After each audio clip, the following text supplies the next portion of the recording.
gitu kan. Nah, dunia dalam berita. betul, kita nggak bisa milih apa yang menjadi Asupan. Ya asupan, dan ketika itu jadi tren seluruh negara itu, satu negara trennya itu. Iya juga ya. Iya kan? Bener.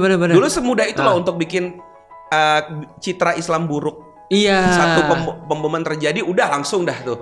Karena orang nggak punya choice. Betul gitu kan. Nah intinya kita generasi yang kayak gitu. Nah sekarang generasinya adalah native gadget gitu kan. Oke. Sehingga mereka tuh dengan mudahnya dapat informasi apapun, dan bahkan sampai nggak penting sekalipun. Iya. Kayak- Ataupun sesat. Betul. Nah itu maksudnya. Kalau dulu sesat nggak sesat kita nggak tahu.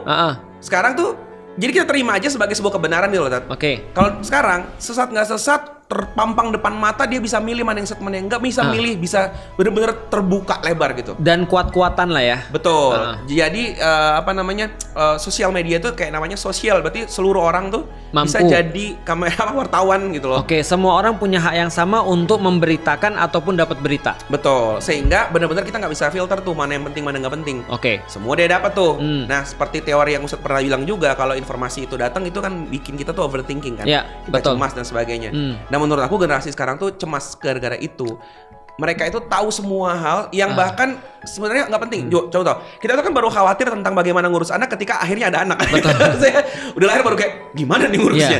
Sehingga kita mudah percaya pada apa kata orang tua. Udah dikasih makan ini, dikasih ini, dibedong, di apa segala macam. Terus kita baru saat itu kita concern. Sekarang belum aja punya jodoh, udah mikirin anak. Dan ada banyak kasus yang berkaitan dengan anak-anak. Yang kayak tadi akhirnya jadi kayak marriage is scary. Oke. Itu kan nikah aja belum. Iya, lu takutin apa? Iya. Emang ada yang mau? Iya, karena boro-boro yang mau, Tat. Yang nampak itu loh semua. Dan kalaupun ada orang yang mau sama lu, emang lu juga mau? Iya. Kenapa sekarang boleh nggak tanya sebelum lu lanjutin? Kenapa sekarang orang-orang? Aku loh gitu. Boleh nanya, Buat. Kayak Kak Ustadz ya. Gen Z kenapa males nikah? Nah itu salah satunya, Tat. Oh, itu salah satunya. Iya, jadi gara-gara dia takut. Takut, Tat. Info terlalu banyak, Ustadz. Info terlalu banyak sehingga pertama ada info yang bentuknya ekspektasi. Oke. Lu kalau jadi orang tua harus gini. Pusing amat ya.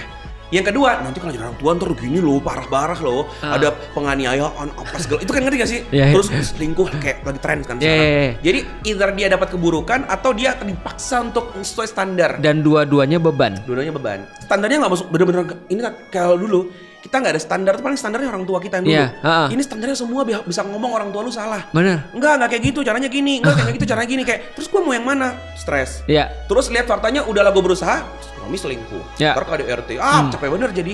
Itulah namanya marriage is scary gitu. Dimana juga kayak kita bahas di Reconnect yang tahun lalu, fasilitas zina pun udah mudah gitu. Sehingga kayak ngapain gua ngambil tanggung jawab ini.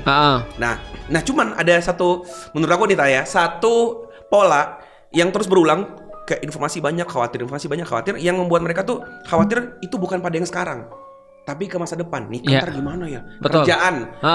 Antum kan bahas tuh di Remon kan tentang kabur aja dulu. Itu real, Tat. Itu tuh sebenarnya itu tumpukan informasi tentang bagaimana ketidakadilan, terbatasan lapangan pekerjaan, ketidakberesan kebijakan, tidak dihargai. Betul. Yang tidak numpuk. Adil. Padahal sebenarnya kalau kita mikir orang dari zaman dulu keluar negeri udah banyak. Cuman sekarang tuh muncul gara-gara tadi kayaknya nggak mungkin deh. Sekarang angka terbaru Gen Z itu surveinya tidak kepengen punya rumah. Kenapa? Karena tadi bisa Udahlah. dengan pola yang sama. Iya, entah kayak nggak mungkin lah mau gaji segini gimana punya rumah. Atau punya rumah ditipu. Iya, atau juga tadi punya rumah berarti kan harus dijaga menetap di situ kan. Padahal kondisi dunia lagi nggak stabil. Betul. Terus sekarang udah kita masyarakat dunia. Iya kan ya, ngapain kita harus bertempat di suatu tempat Betul. gitu. Jadi Mendingan kita jalan-jalan. Betul. Jadi kayak banyak hal yang bikin mereka tuh khawatir soal masa depan. Nah, khawatir pada masa depan soal pernikahan, pendapatan, penghasilan, seterusnya. Akhirnya bikin mereka mikir, kalau aku melihat ya udahlah kita hidup hari ini aja. Benar sih? Kayak nabung itu nggak masuk akal gitu. Ya udah hidup aja hari ini. Jadi kalau hari ini bisa beli kopi, beli aja. Makanya nggak punya tabungan, Tat. Karena lu mau nabung, kalau sekarang mau nabung buat apa? Mau punya anak juga enggak. Menikah juga enggak.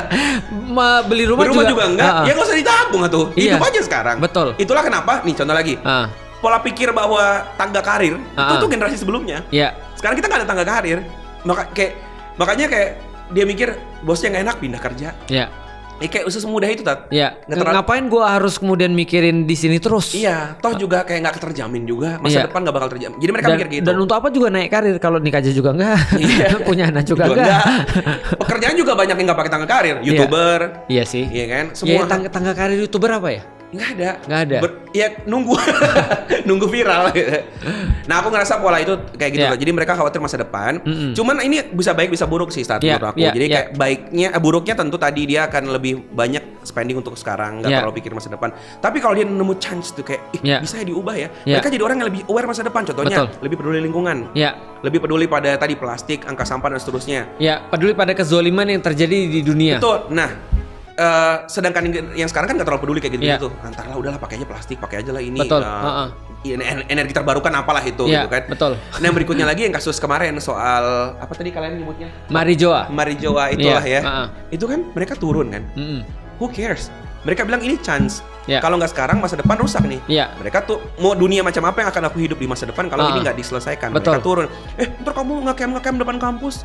Nanti kamu ditangkap Kata bapaknya. Dia bilang apa? Who cares? Pendidikan, tangga karir, bapak banget. Emang lu kira gue mau nikah? Iya, nah itu juga termasuk. Kayak misalkan gini, ntar kamu dipukul-pukulin sampai dead loh. Kalau gue nggak dimatiin, gue mati sendiri. Ya kan mereka bisa semudah itu untuk kan. Nah artinya tadi aku mikir lihat kekhawatiran itu. Sedangkan sebaliknya Tata, aku ngerasa ya generasi sebelumnya itu kayak khawatirnya sama dirinya, sama hari ini doang. Dan sama dirinya. Sama dirinya, sama hari ini, sama apa yang sekarang dia punya. Jadi gini, kenapa aku nggak mau bersuara? Aku takut kehilangan followersku yang sekarang. Karena mapan kan? Ya, karena dia udah punya dan dia nggak mau hilang itu. Dia nyarinya susah pakai tangga.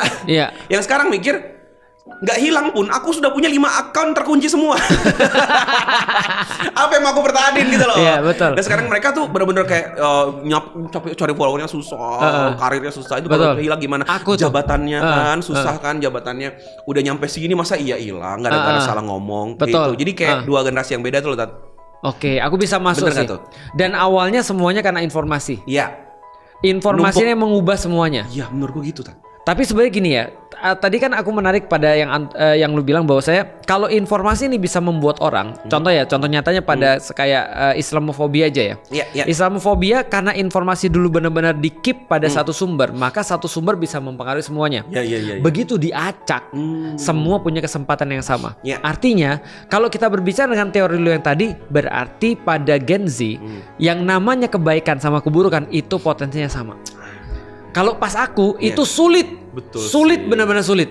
Dan aku bisa katakan sulit banget. Tahu nggak kenapa? Zaman dulu bro, ngadain pengajian yang datang 30 udah kayak benar-benar udah kayak IO hebat kita. IO 30 bro yang datang. Satu kelas itu mah. Itu nyebarin undangannya dari bulan yang lalu. Tapi sekarang nggak gitu kan ya. Artinya semua orang pengen datang ke kajian, pengen dapat informasi karena informasi itu sebenarnya nggak bisa dibatasin lagi.